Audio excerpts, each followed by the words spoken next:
Good morning, everybody. I am Tats. I'm here with Rob from the Pinstripe Chronicles, and we have just the same script, new cast, because another line of injuries came out over the last couple of days that just leaves you wondering what the hell is cursing this Yankee organization. That it doesn't matter who they're bringing in, no matter what the position is, all these new acquisitions just seem to just keep getting hurt. And the biggest one I would assume in everybody's heads would be the Rodon injury. And the first reaction from everybody was, this was Cashman's fault. Rob, you had tweeted out about everybody's reaction to all the Cashman hate. What do you think is the problem? I don't think there's a problem with players getting hurt. I think it's just an unfortunate part of the game. I just don't know why the second a player gets injured, there's a big portion of the fan base that immediately wants to attack the GM like he's the one going up to Rodon and being like, here, take this, and hitting him. And he's putting him on the IL. Like that's not what's happening here. And it was specifically because of the Rodon injury, because when we signed him, there was this feeling like we just did something big. We made a big signing. Everyone was happy. And then a lot of people even went as far to say Cashman had nothing to do with that signing. That was all Hal Steinbrenner putting his money forward. But once Rodon gets injured, it's like, well, Cashman, this is Cashman's fault. This is Cashman's fault. So I don't like the whole idea of once a player gets hurt. I know there's a very, very bad history over the last year now. Everybody, pretty much every single player he's gotten, except for maybe one, every single player he's acquired over the last year has now hit the IL. So It seemed like a bad luck thing. But the idea that he's acquiring or getting injured players, you can only say that about two, which was Montas and Bader. Bader's been healthy. So I'm not saying he's acquiring injured players. I don't want to believe that every single one he's getting, because Rodon was healthy the last 2 years. Pitched fine, pitched great, got himself a big contract. Trevino pitched great for us last year, got hurt in the second year. Effross was pitching well for us for a month, then got hurt. I can't blame a GM for post-acquisition injuries. I can blame him for acquiring an injured pitcher like Montas, because the more information that comes out, you're like, he really did screw up. But I can't get mad at him for a player getting hurt months down the line. You know what I mean? I don't want to sound like I'm defending Cashman with this idea that this is his fault because these players are going down. I can't do that. To me, I personally think that's foolish. Donald, what do you think about with all these injuries? And is it really Cashman's fault, or is because he's at the top of the list of, since he's the GM, that he automatically absorbs the blame, even if it's not his fault? It's 100% Brian Cashman's fault. There's clearly a problem with the front office. Clearly, there's a problem with the way that they look at the process in terms of acquiring talent. I completely, wholeheartedly, absolutely disagree with Rob there. There is clearly a problem considering every single one that we've acquired is hurt. One or two is a coincidence. Everybody, there's clearly a problem. Now, whether it's a training staff issue, whether it's a problem with physicals, or whether the fact that we're not going through their medical history correctly, but there is clearly a serious problem here. I mean, if one or two guys pick up hamstring injuries and things like that, which Nestor Cortez has right now, but that's kind of muscle problems. That's, you can overlook that. That can maybe be part of the game.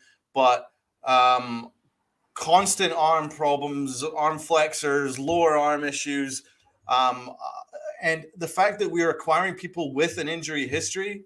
I mean, remember, we re-signed Tommy Kahnle, who's just coming back from an injury, and now he's injured.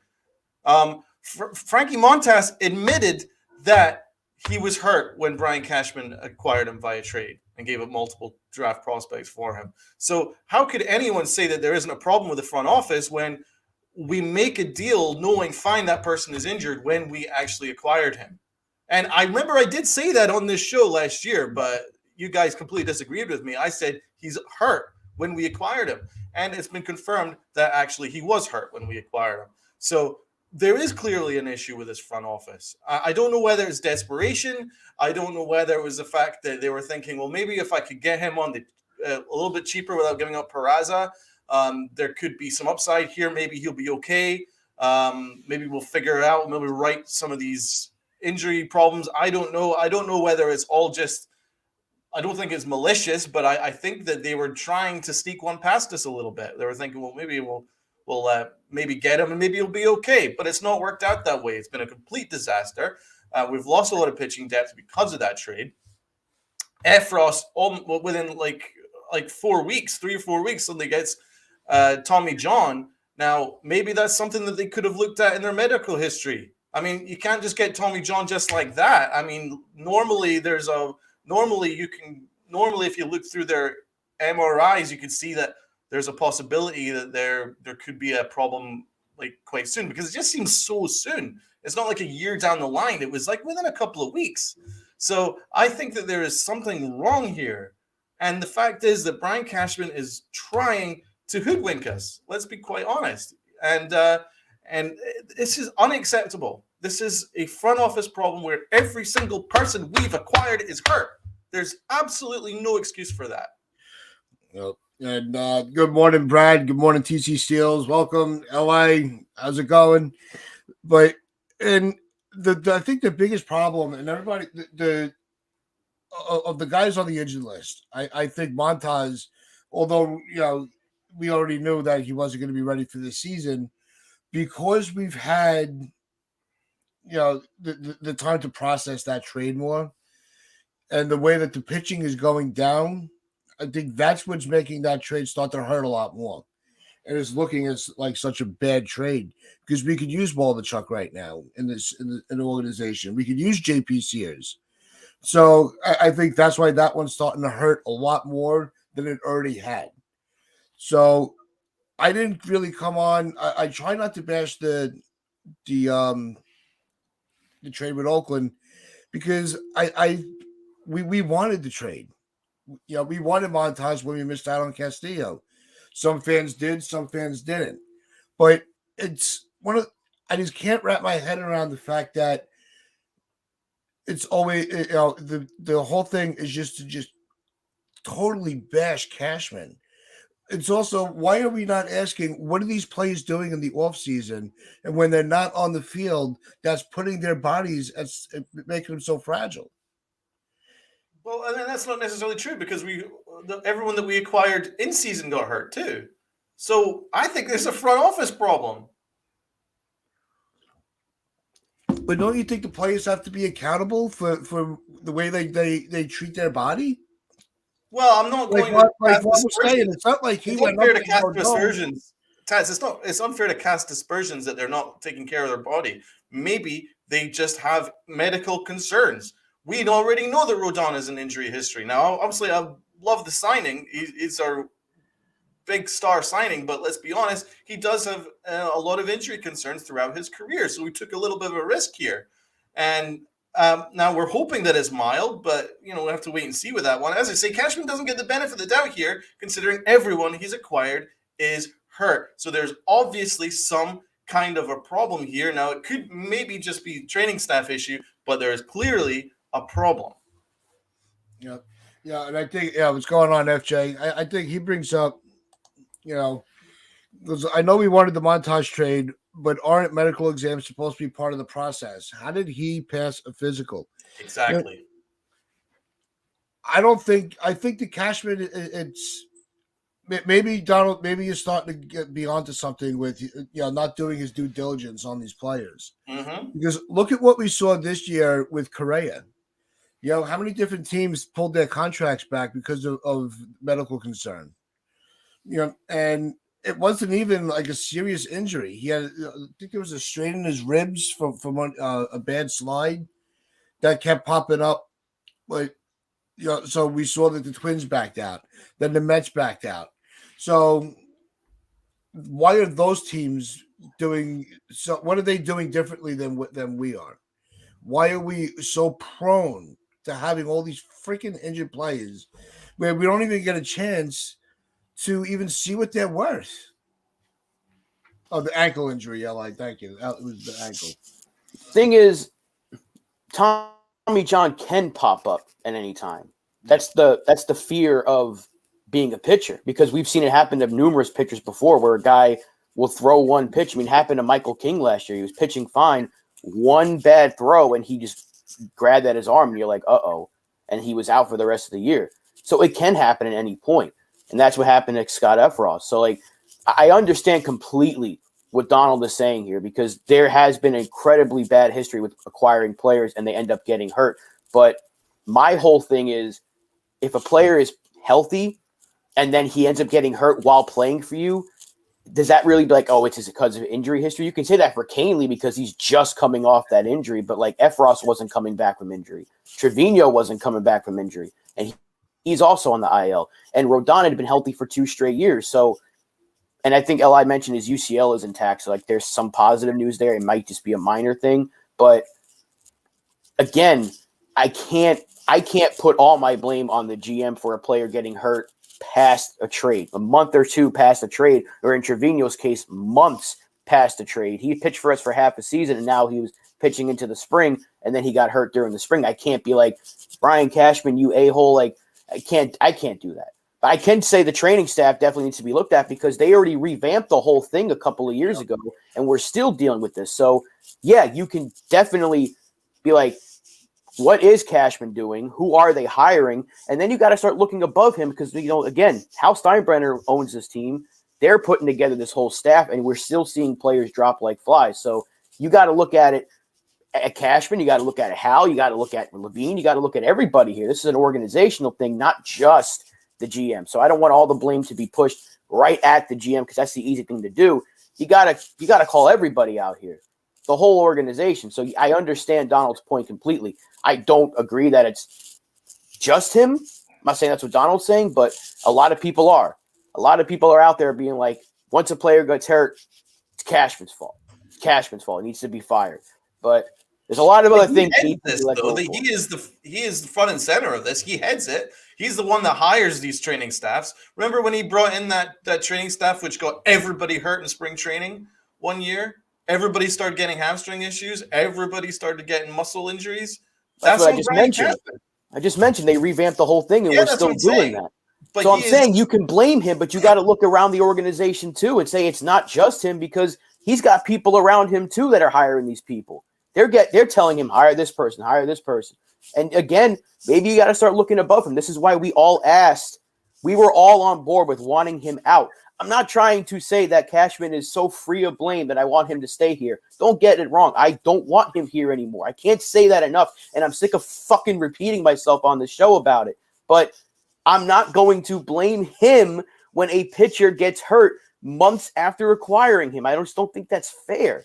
I just don't think that's fair to be like, it's his fault that Rodon is now hurt. It's his fault that Trevino is now hurt.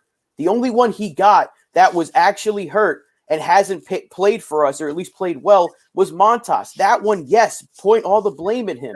But I can't do it for the other guys, because even Benintendi got hurt months after playing for us. It's part of the game. It sucks and it's terrible luck, but I can't put all of it on him. But you also have to look at his past, and that's why he doesn't get the benefit of the doubt. Remember how much he spent on Carl Pavano? We never saw him. He became a joke. He became a meme, right? That's on Brian Cashman. Remember when he doubled down and gave Aaron Hicks like a 7-year extension? Aaron Hicks has been hurt his entire career and terrible. Greg Bird, he kept coming back with Greg Bird. Oh, Greg Bird's coming back soon. He was always hurt. Nick Johnson, he doubled down on Nick Johnson, got rid of Matsui, he brought in Nick Johnson. Nick Johnson was hurt the entire time. I mean, this is something that's been a career-long problem with Brian Cashman. And Ellsbury, thank you, TC Steels. There you go. How did I manage to forget the front center joker that was Jacoby Ellsbury that was hurt his entire time as a New York Yankee? Once again, Brian Cashman spent a fortune on Ellsbury. We know that this is a problem with him, and because he doubles down on injured players. That's why there's always a joke like, oh, is somebody injured? Well, Brian Cashman's going to sign him. It's a known thing. We brought in Troy Tulowitzki, remember? How did that work out? I mean, this is a dude who looks for injured people almost as a focal point, and that's why it's on him. Now, that is why it's on him. Now, individual issues, you know, I'm not privy to their medical. All I'm saying is I think there's a training staff issue, which is also partly on Brian Cashman because he hires them. And I think there's a problem with when they're signing people, looking at their medicals, but that's also on Brian Cashman because he's the general manager and president of the organization. And I think that he takes a risk on guys hoping that their injury concerns will just magically go away as soon as they become Yankees. And that doesn't happen because look at our record, it almost increases. So I think there is a problem here, and it starts with Brian Cashman. But yes, Rob has a point that there is no accountability for him. And that's what I'm more annoyed at. I mean, listen, he's getting off scot-free for the fact that he acquired Frankie Montas, giving up multiple starting pitchers, and not one New York beat member has asked him, why did you make this deal when he was clearly injured? But he gets away scot-free. And this is an issue with the beat media who are all pally with him. And it's an issue with the front office because they gaslight fans and tell us that we're idiots and stupid and we don't know what's going on. And Brian Cashman's wonderful at his job, but really everyone he's acquiring is hurt. And he also tried to pull a fast one over us with the fact that he made no changes in this team going into this season. Every single issue that we had at the end of last year where we got swept, even though Brian Cashman denies we got swept, we did in fact get swept. It's exactly the same team. And that's why I'm pissed. And that's why I want some accountability. And I think it's time that I cook here and cook them because this is a joke. Yeah. What's going on, Mazza? So I think when you drop in the names that you are, and you really you brought in the scale of Cashman's mishaps with these injured players, we're not saying that you don't have a valid point. My approach to this whole thing is if your job, if you are getting hired to a job, you better make sure that you are prime and ready for that job. Why aren't the players being asked, well, did you change your routine? Did you change your workout regimen? What are all these problems coming from? It's not just, Cashman is not causing these injuries. Thank you, my guy. No, so it's not, I'm not saying that Donald is wrong. I'm just trying to look at a different. Definitely not wrong. I'm giving you facts. I'm just asking, what are these players doing that's contributing to these injuries happening? That was my question. When are we going to start asking the players what did they do different that brought this injury on? What have you done? If you've had injury history in the past, what have you not changed that these injuries keep reoccurring? When are the players going to start being accountable for their bodies? Why is it always automatically, Cashman? I think that's where the front, that's where I think it's getting a little exaggerated. I mean, you can point at the training staff too, because look at Judge and Stanton. They were dealing with their injuries and they went to do yoga, and all of a sudden the last 2 years, let's knock on wood here, Judge has been healthy. Stanton had the injury last year, but the year before he was healthy. So it's a thing with pitchers, because most of the time it's the pitchers that he's getting that are ended up there. I don't know if they're just, maybe it's the way they're having them throw, because remember, they try to change so many pitchers' approach to how they pitch, right? Remember James Paxton's like, here, throw this pitch now and throw the cutter instead of your fastball. Sonny Gray, throw this pitch. And Sonny Gray was terrible for us. He wasn't hurt, but he was terrible for us. Even, I know Brad mentioned it earlier, Ellsbury actually had a healthy first year for us, then a little bit of injuries, and then he was healthy, and then he got hurt in 2017. We didn't see him again. So it's mostly the pitchers that he's getting. And Clara Pavano was a dreadful signing, and that was a George Steinbrenner thing. That was George Steinbrenner pushing for that guy. People forget that George was at the helm. He's like, you got to go get this dude. So George didn't care, but pitching has been an issue. And yes, Cashman has acquired a lot of injured players, or they end up getting hurt. So they revamped the training staff once already, and we're still dealing with it. So what are they doing? Maybe it's just too much. Try this other pitch, because our best guys are staying healthy. Garrett Cole, he's just doing whatever he wants to do. He's throwing his pitches. But Rodon, he said he'd be pitching if it was October. So there's some positives there. I think it's just more of a precaution thing. But the Kahnle thing is scary, because he is coming back from Tommy John. That's why I would have shied away from him. I wouldn't have given him a 2-year deal, maybe a 1. But I don't know. I think, to me, I just hate the fact that this happens every single year. So, yeah, I want some accountability. But we know we're not getting that from Brian Cashman. That's why I don't want to continue to once again have to repeat ourselves of how much we don't want him here anymore. But we have him here for 4 more years, so we're going to have to deal with it. It's an unfortunate part of the game. I hate it. I hate it. I hate it. I really do. And I completely understand where Donald's coming from. Do we agree completely on the subject? No. But that's the beauty of this. We can have this debate and not want to kill each other. There's that. No, and the other part of the whole thing with Rodon, right? He's missing, they say, 7 to 10 days, not 7 to 10 weeks. So he won't make his first start. He won't have his first start as a Yankee on opening weekend. He'll make maybe the second round through the rotation. Because it's mild. And like I think Li pointed out, it wasn't. Who pointed out that it was there was nothing wrong with the UCL. That was Li. So maybe yeah. So we're not. He'll miss his first start, but it's not a major problem. Maybe this is just gonna be a one and done, and we're gonna be golden for the rest of the year. You could only hope. But the problem is, when you look at the history of these Yankee players and their injuries, you're not really. As soon as you hear that they could stub their toe, and next thing you know, they're out for 6 months because the Yankees don't know how to also treat these injuries. I'm with the Leila Yankee King on this. I was worried about re-signing Kahnle. Great pitcher, but his injury history and coming off surgery, you're not gonna get a fully healthy guy coming out of spring. It's just, hey, FJ here. When the Yankees acquired Randy Johnson, he was injured too. This has been a long, drawn out thing here, but his injury history is absolutely serious. The Big Maple got hurt. Listen, he brings in a lot of guys that get hurt a lot, and it's really disappointing. But I think that there is definitely also a problem with misdiagnosis because remember when they rushed Aaron Judge back and it cost them months at a key point. They misdiagnosed Stanton almost on an annual basis.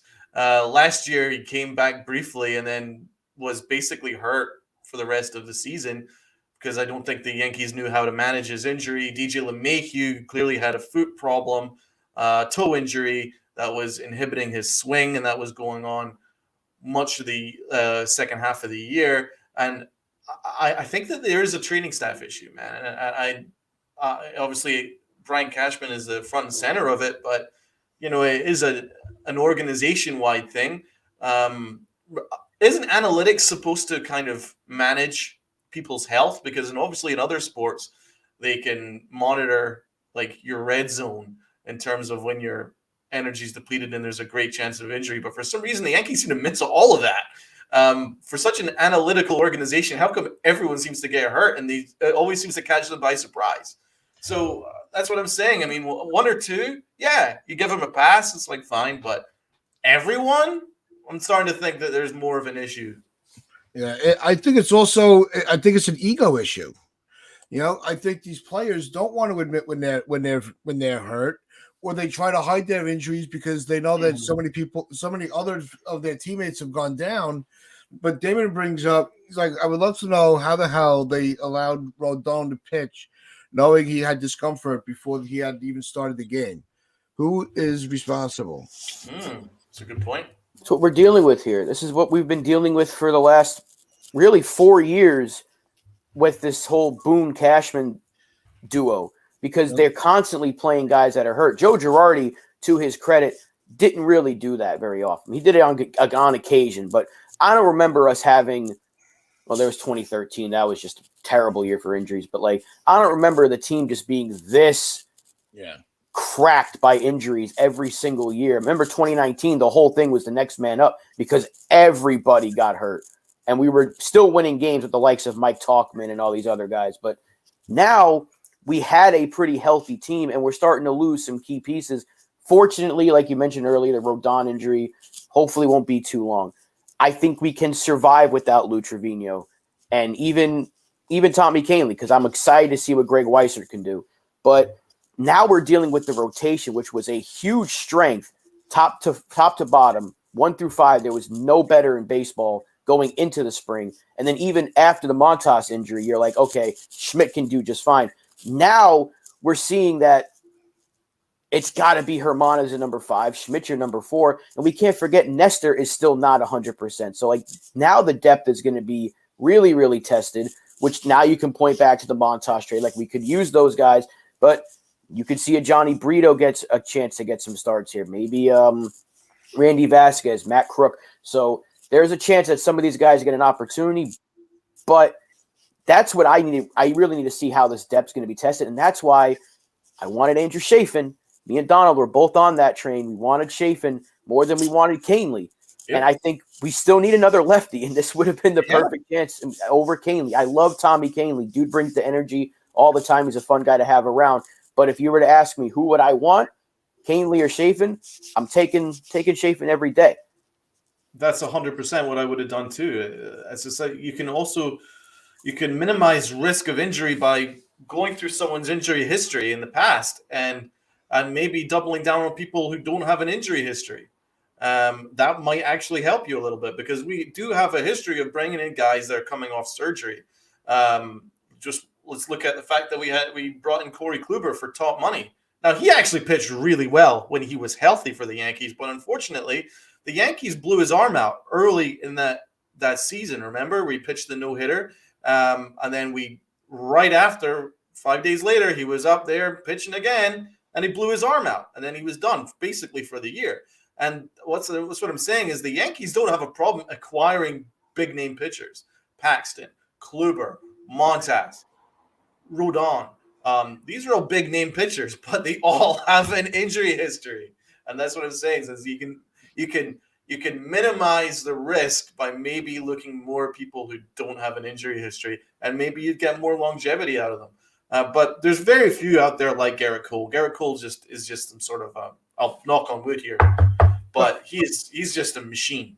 You know what I mean? Because we ride him hard, and he's still as a machine out there. But with pitching, what I'll give Cashman a break for, and it's a very small thing I'll give him a break for, is the fact that your arm isn't designed to sling through 100-mile-an-hour balls out there like every 20 seconds, every 5 days. It's not. You're risking shoulder issues and arm issues doing that. The motion of throwing a ball can get you hurt at any point, because your arm's not designed for that. But listen, Cashman doesn't get the benefit of the doubt for me, because over his 20 years, I've basically gone through all of them, and there's a common theme here, and he's bringing in guys that are coming off surgery or coming off an injury history, and guess what? They get hurt.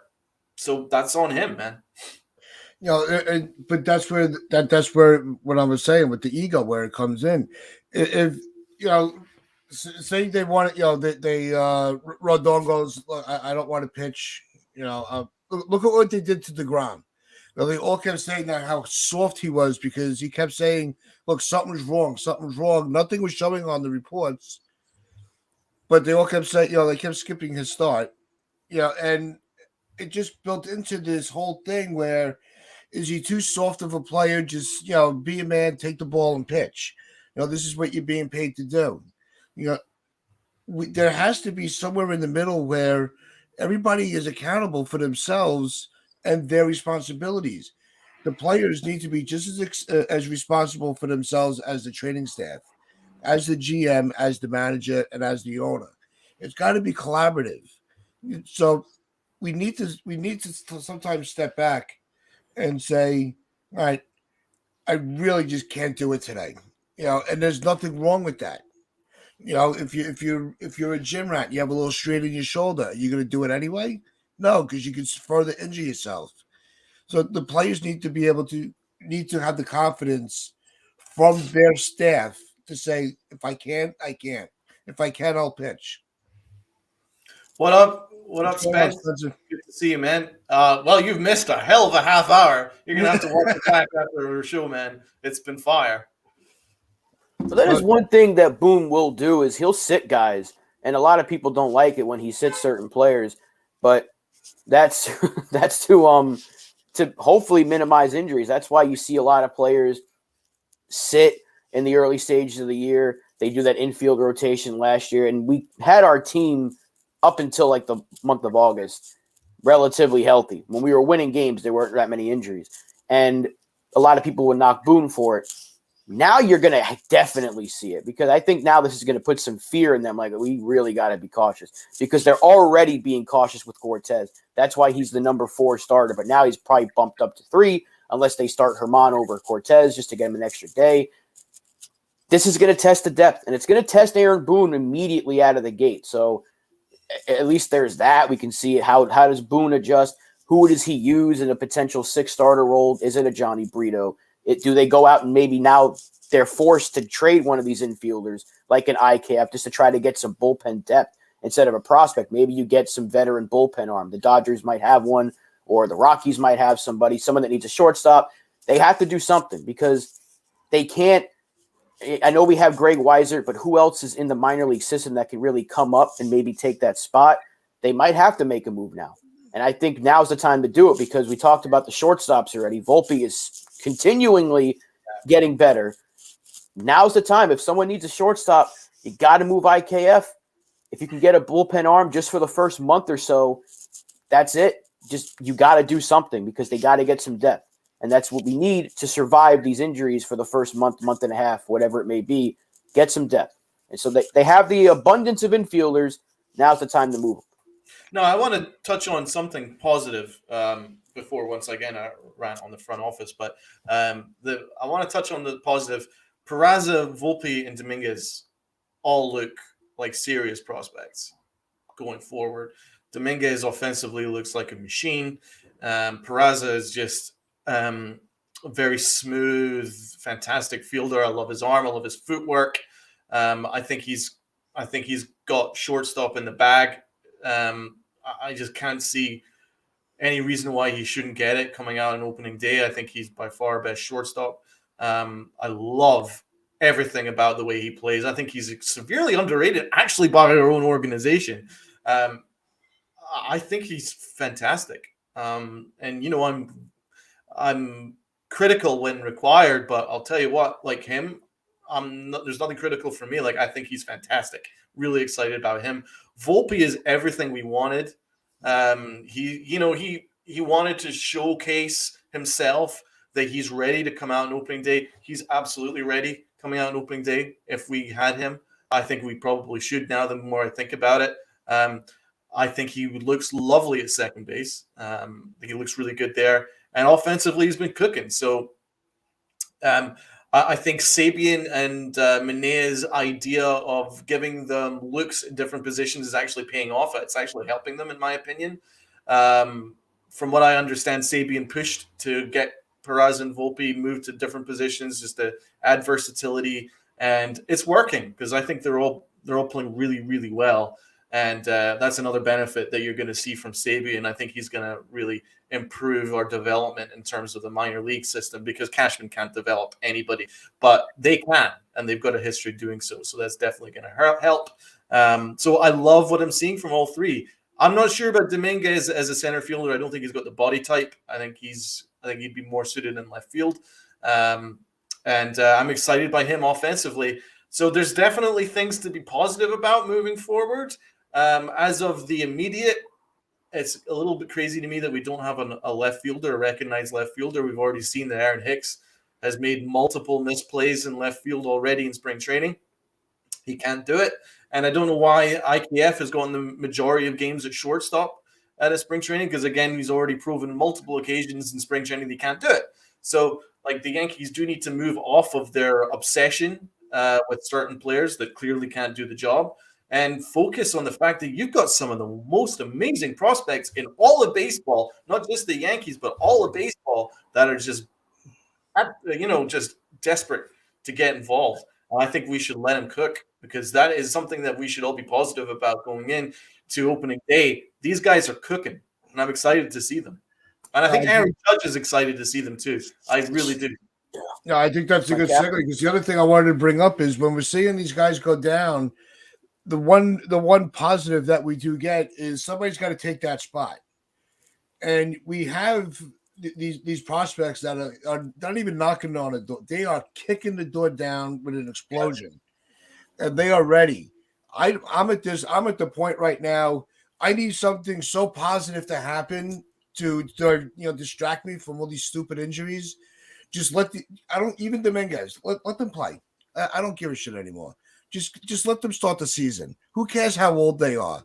Who cares? If you can do the job, then you get the job. I'm tired of this. This service time manipulation bullshit. Right? We need something to latch on to want to watch these games, want to go to the stadium. Nobody's going to go to the stadium because IKF is playing shortstop. Exactly. We want Peraza. We don't want to see. Let it cook, cats. Let it cook. Here we go. That's what the cats are waiting for. Let's go, baby. Why do we have to see Hicks? I'd rather see Dominguez just develop on the main stage. Who cares anymore? Screw it. Keep going, Tats. I just don't understand why, at any job, the younger you are, the more successful you could be, because you have the backbone, you have the strength to be under you to guide you along. You have Judge on the field. You have Stanton. Let's get down to the little. He does like to work with the younger kids. Just let them develop these kids along, because we know that they're just going to get buried in the minor leagues. We're never going to see them. They're never going to get called up, because look what they did to Florial. They fucked up his career. This is bullshit. I freaking had it. That's awesome. You're absolutely spot on about Dominguez. The one thing I will say is he is the only one out of those three that hasn't had too many at-bats at Double A or above. Hold on. You just went on a low rant. Let me go now. Calm down, Bobby Tats. You drink your coffee, which probably won't help you calm down anyway. We do need to see Dominguez get a little more time. Just a little bit. I'm not saying he needs to have the whole year. I would rather see him after maybe the first month or so, but he does need a little more experience, because we talk about Double A being that real testing ground. Volpe did it. Peraza did it. Dominguez hasn't really done it. So I wouldn't be opposed to him starting the year in Double A and then immediately coming up to Triple A after a couple of weeks. That he's the only one. But Volpe and Peraza, 1,000%. There's no reason they should not be on this opening day roster. I said it on the last show. I've seen enough from Volpe to know he is ready. And I am, as a fan, I don't want to speak for anybody else, I'm perfectly willing to let him to go through those growing pains of what you see from a rookie, because it will happen. He will struggle at some point, whether it's the first week or maybe his third month. Maybe he starts off hot and then struggles a little bit. But I'm willing to go through that. And I'll be willing to go through it when Dominguez gets called up, which will be this year. But he's the only one that I'm saying, if you have to start him in the minors, that's fine. The other two, 1,000%, no excuses. They need to be on this roster. If you have to trade Torres to do it, I wouldn't want to necessarily, but if that's what you have to do to add some depth, you can go ahead and do it. Clear some money with him and IKF. Someone will give you something for Torres. You can get some pitching depth for IKF, maybe, but they have to be on this team. You have to jumpstart the future of your middle infield. Calhoun and Ortega have been fire so far in the spring that you can start them in left field. And if they start to flounder a little bit and Dominguez is heating up in the minors, then you can call him up. But he's the only one, like I said, the only one that I'm saying give him a little more time, because he's the youngest and he's had the least amount of experience. So Volpe and Peraza have to be here. Yeah. Well, that's it. I just want something different to be excited about. I mean, you can't convince me that starting a season with Aaron Hicks and IKF and Josh Donaldson and just rolling it back is going to make me excited, especially when you've got three of the hottest prospects in all of baseball sitting, chomping at the bit, waiting to get involved in this team that can give you energy, can give you life. We've already seen it from these vets. They can't do it. They're done. They're toast. They're cooked. They're like your grandmother's Thanksgiving turkey. They are cooked. Finito. End it. Please, God. We've got 3 fantastic prospects. Let them play, let them cook, and let's see how we do. I guarantee you that it's going to go a hell of a lot better than just basically having the Brian Cashman blinkers on because he needs to prove to us that his Josh Donaldson IKF trade was wonderful when clearly it was absolutely abominable. I just want to see these kids play. I'm just tired. Yeah. I really am. It's all we're going to do is we either trade away the guys that would that we really want to see. We saw it. I was enjoying watching JP Sears pitching. It really pissed me off that he was in that trade. Rob talked to Waldichuk a lot. He was a big, opponent for him to get a spot. Then the other, because then on the flip side, you start seeing, they just hold these kids back, and we got to wait until they're, ready for Social Security. That's when they get called up to play. They can't just keep holding these guys back. It's ridiculous. Look, everyone's like, well, they're not ready. We want to win a championship. It was brought up on the Morning Brew show that I co-hosted with Hector yesterday. Look at what the Braves did. They called up their players. They got a ring. So that argument goes right out the window from the Yankees. What did the Astros do with their shortstop? Exactly. They passed up Correa, who's supposed to be the best shortstop the game's ever seen, and they took a chance on a rookie who turned out to be the rookie of the year. Yeah, so there's a good success rate with it. Well, you know what I mean. So it's, but then you have the Yankees and Cashman because he's the smartest guy in the room. Well, we still need to wait 3 or 4 years. We may bring him up for a series or 2. We'll waste that. We'll use up all his options, and then maybe we'll see what we got. Yeah, I mean, that's it, man. And this is going to move us a little bit forward to something that I wanted to talk about. Joel Sherman interviewed Cashman's assistant, Gene Afterman. Did you guys read her interview in the New York Post? Well, she goes after the Yankee fans again, just like basically everybody involved in the Yankee front office. So I thought I would maybe touch on this. Is my rant time now because I saw this and I was pretty annoyed by this. So have you guys got this up on the screen? Yep, I see it. Okay, here we go.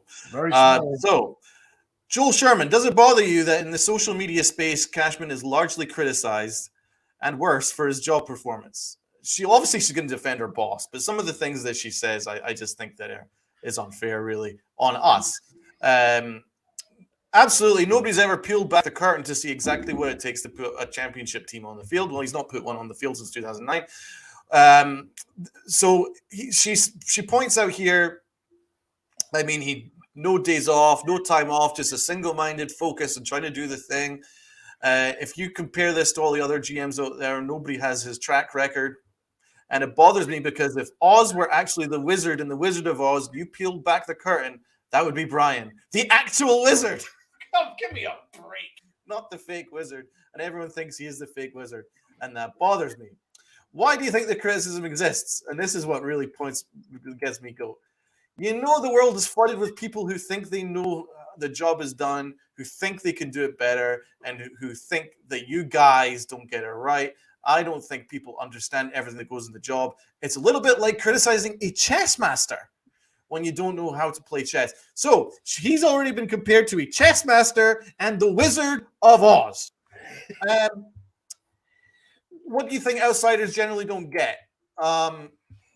So she says here that there's a lot more information than fans are privy to. If you're a fan, nobody wants to see how a sausage is made. They just enjoy the sausage.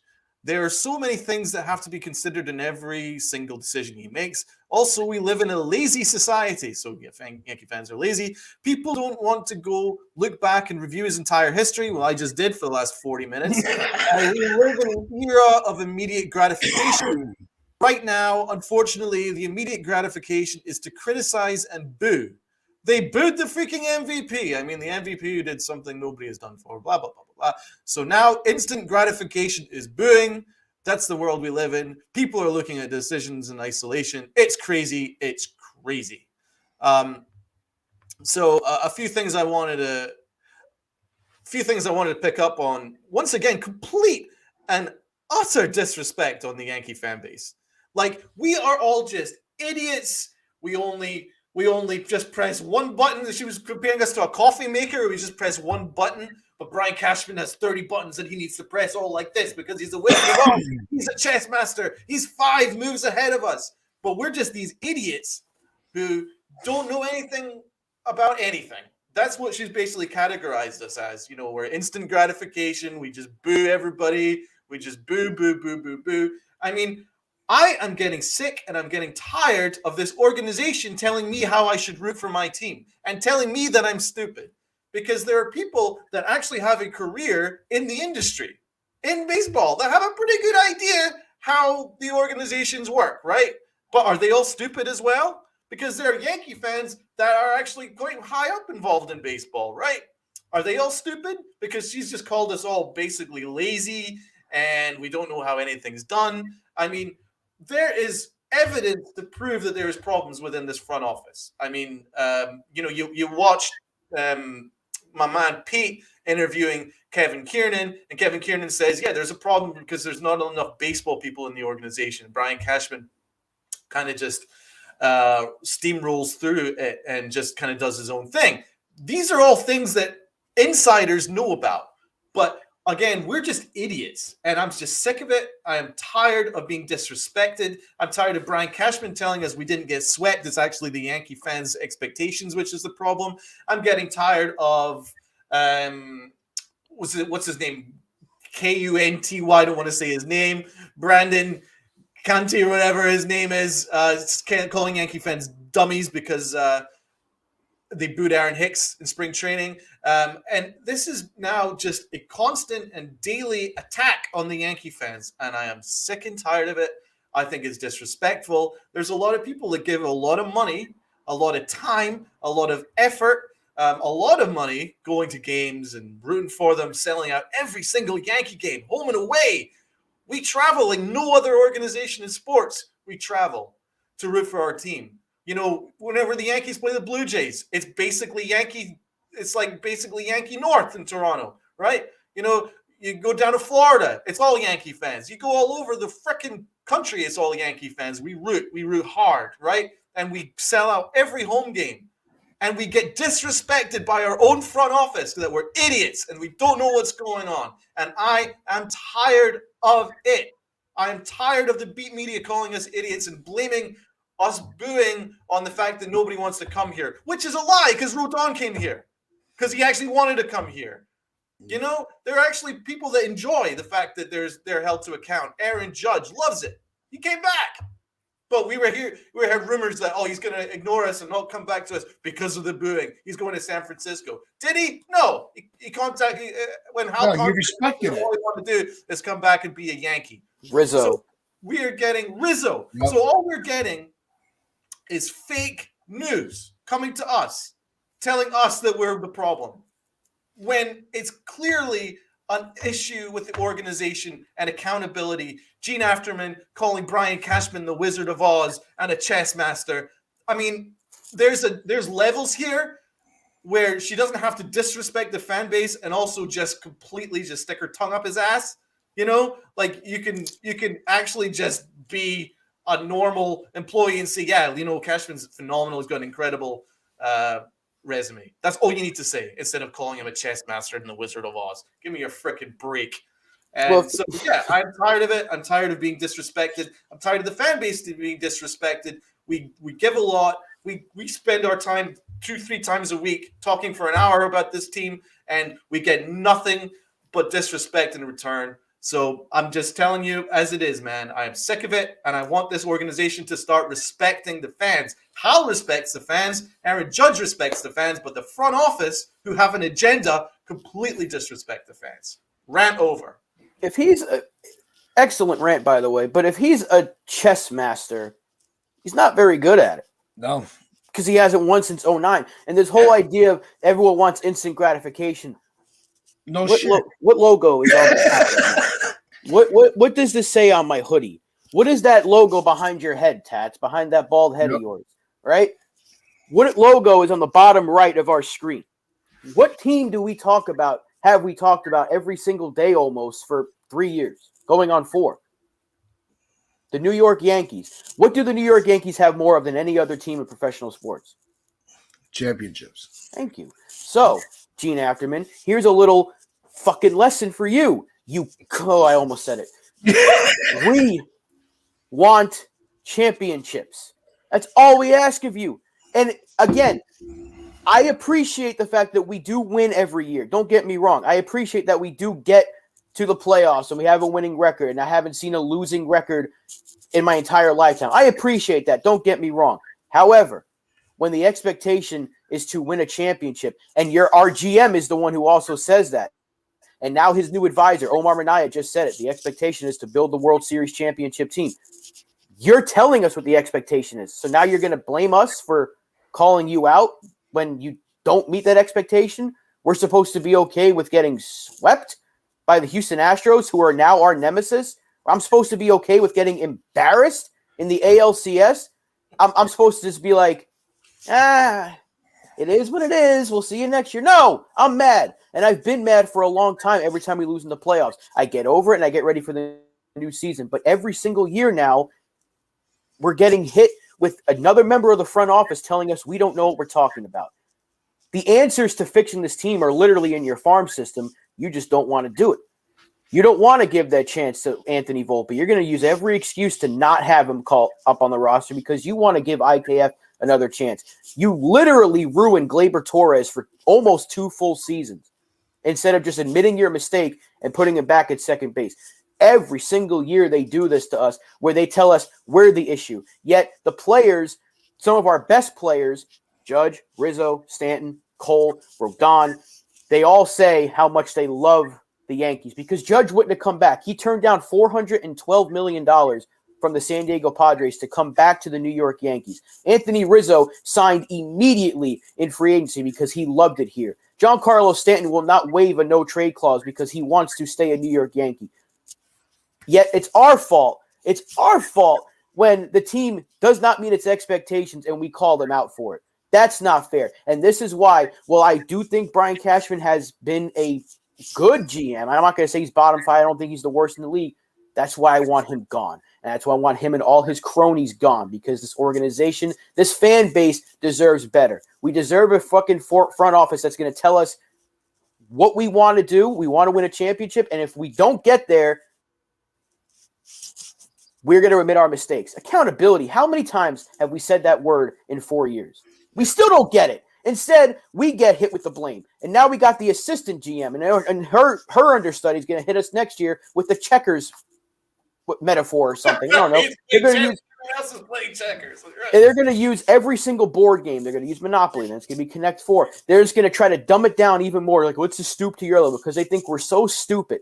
Tats has been watching baseball since 1937. We've been watching baseball our entire lives. We know the sport. A lot of people, even though if they're young fans, they're very smart. They know the sport. Stop trying to make us be the idiots and just admit what you're trying to do hasn't worked completely. We're still a winning team. We still win a lot of games. We should be happy about that, but it's not enough. It's not enough when the expectation is to hoist that trophy every single year. If we don't get it every year, okay, not every team. Nobody has repeated since we did it way back in the 90s and 2000s. Stop telling us we're stupid. It's been a running gag for 4 years. We have to keep doing it. Yeah. Rob is spot on, man. That's just show respect towards the fan base. It's not a big deal. I mean, most organizations actually like their fans. Actually try and boost their fans. Normally most organizations say that we're the best fans in the world. Even if they're not, they still say it, right? But the Yankees, when we actually have a claim to say that we're one of the most loyal fan bases in the world, and we get completely and utterly dragged through the mud, mostly in order just because the Yankee front office can't admit that maybe they made some moves that have not gone well. I mean, if Cashman is this wonderful chess master, right, that he's the Wizard of Oz and he's always 5 or 6 moves ahead of us, what exactly was the plan with Frankie Montas? How is he 5 moves ahead of everyone else if he makes this Montas deal? And we probably won't see him at all until his contract's up, right? So riddle me that. Riddle me how he's 5 steps ahead of us by trading away Gio Urshela and taking on Josh Donaldson's $50 million for 2 years plus an option. What's the upside there? Because you've just taken on $50 million, where you could have had Gio Urshela, who's just as good, if not better than him, for a tenth of his cost, and he isn't 40 years old, so he actually has upside. So how is he 5 steps ahead of us with that alone? How is he 5 steps ahead of us with having IKF, who's a third baseman, playing shortstop and costing us the season last year because he couldn't play? Where is he a chess master here? And that's why I just don't agree with being disrespected. We're not stupid. We can see there's a problem. Just admit that there's some things that haven't worked out, but at least take accountability and say that we're trying to fix them. Because every other organization in the sports world, including New York, when a problem happens or a problem occurs, they go and fix it. Right? I'm gonna list them all right now. Right? The Jets. Right? They gave a lot to draft Zach Wilson. He's awful. Guess what they're going to do? They're going to bring in a veteran quarterback next year. Probably Aaron Rodgers, right? So they're admitting a mistake, right? The Knicks haven't had a good point guard in 20 years. What do they do? Bring in Jalen Brunson. He's going to get them into the playoffs, right? What I'm saying is teams take responsibility for something that doesn't work out and go and fix it. But the Yankees do exactly the opposite. Instead, they gaslight you and tell you that you're the problem instead of admitting that some of their moves haven't really worked out. And that's on them, not on us. Yep. And it'll be just the same speech at the end of the season. It's hard to win a championship. We were just glad that we put the team together to get to the postseason. It's gonna be the same stupid script over and over again, and I'm tired of it. I really am. And as soon as the worst thing that they could have done in the last couple of years was give Boone that new contract. Yep. Because that was just the automatic go ahead that Cashman. Well, we all know Cashman's that's his job until he retires. It doesn't. Right. They're not as well just giving him an open contract. You leave when you want. We're not going to do this 2 years, 4 years, then another 2 years. All you're doing is you're pissing us off. Because every time we think that we're going to be able to move on from this guy, he just comes right back anyway. That's right. What did the Giants do? He's like do? A freaking boomerang. Every time you throw him, he just comes back. What did the Giants do with their coach that wasn't performing? They brought in Brian Dable just won you coach of the year and got him into the playoffs. I mean, actually changing some things actually does help an organization, believe it or not. Yeah, teams do it all the time. It's accountability. That's all it is. That's all we want. It's like Donald just said. If they just came out and said, we tried to do something with, I'm looking at the Donaldson trade, right? They just said, we thought we can get something out of him. We thought there was potential to be, a big bat in the lineup that Gio Urshela really wasn't. Let's be honest here. Urshela was good, but Donaldson was a better player in 2021. So they were trying to get that added to the pop and all that. Just say it didn't work out. And if you have to cut your losses and eat the money for one more year, do it. Just do it. They freaking Los Angeles Angels, who haven't won a thing in my entire lifetime, basically. No, 02, right? They won in 02, but whatever. That was a long-ass time ago. Whatever year they won, I don't even remember. They cut Justin Upton, and they're not competing for anything. They think they are, but they cut Justin Upton. They said, we're just going to eat the money. Teams are cutting players on the final year of their deal, and the Yankees are like, no, you're crazy if you don't think Josh Donaldson can be better. Well, it'll be hard for him to be worse, so there's that. But just eat the money. Aaron Hicks is owed, $40 million for the next 4 years? Eat the money if you have to. He shouldn't be here anymore. And this is what we're asking for. This is all we want, and what's up to everybody in the chat. But we just want some accountability. When you're wrong about something, say it. Just admit it. It would make me and a lot of other people, and I don't want to speak for anybody, but I think I can speak for everybody here. It would make us feel a hell of a lot better if you said, we made a mistake, we were wrong, and we're going to do so-and-so to fix it. Hey, IKF didn't work out. We're going to give Volpe the chance, and we're going to give it to Peraza coming out of the spring. That's it. It's such a simple thing, and they don't want to do it. They want to keep dragging this process out year after year and then telling us we're the problem. When we're the ones who fill the stadium, or at least the ones that are in New York, they go every single day. We have the most ticket sales in baseball like every single year. And it doesn't matter if it's Greg Allen in center field or IKF at shortstop or Lyle Overbay at first base. They still go to watch them play. I always forget about Overbay. Poor Lyle. But no, it's there needs to be significant. I mean, this organization, just needs a complete overhaul. And the sad thing is, I don't think we'll see it. I don't think we'll live to see the shift. It's just aggravating that we have to come on here day after day, week after week, year after year. Like you said, we're going on our 4th year doing the show together. And it's been, you could go back to episode 1. We're bitching about the same thing about Cashman. It doesn't freaking stop. Same topics, man. But obviously, it's our fault. I guess I'm too passionate of a fan. Oops. But I'm not going to change. We're going to be just as stubborn about it as they are about not wanting to make changes. And you know what? The money will always win because the fans will stop going. I know. And that's the thing, man. I mean, listen, I'm never going to change. I'm always going to call them out when they deserve it, but I'm going to praise them when they deserve it too. That's just the thing about being a fan. I'm never going to apologize for being passionate about this organization. I just want to remind them that they have standards here. I'm not expecting a World Series every single year. I'm not overly plussed if they don't win a World Series for 5 or 6 years, 7 years or whatever, as long as they're always kind of there or thereabouts. Okay, but just don't try and tell me that I'm stupid and fans are stupid and all that for having these expectations, which George Steinbrenner set in the first place. If George Steinbrenner set the expectations, and then Hal Steinbrenner keeps saying every single year, our ambition is to win a championship, and then when they don't win a championship, we're getting abused for having the expectation of having a championship. So there we go. There's the problem right there. There's a mix-up in communication, and it's unfair that the fans are being treated like idiots, that we're just supposed to kind of ignore the fact that the organization keeps telling us that their ambition is to win a championship, and then when they don't, it's our fault. Yep. Well, I mean, it's just going to be the same thing over and over and over again, and I think that's going to be, the Pinstripe. It's Pinstripe Rants from now on, Brad. You're right.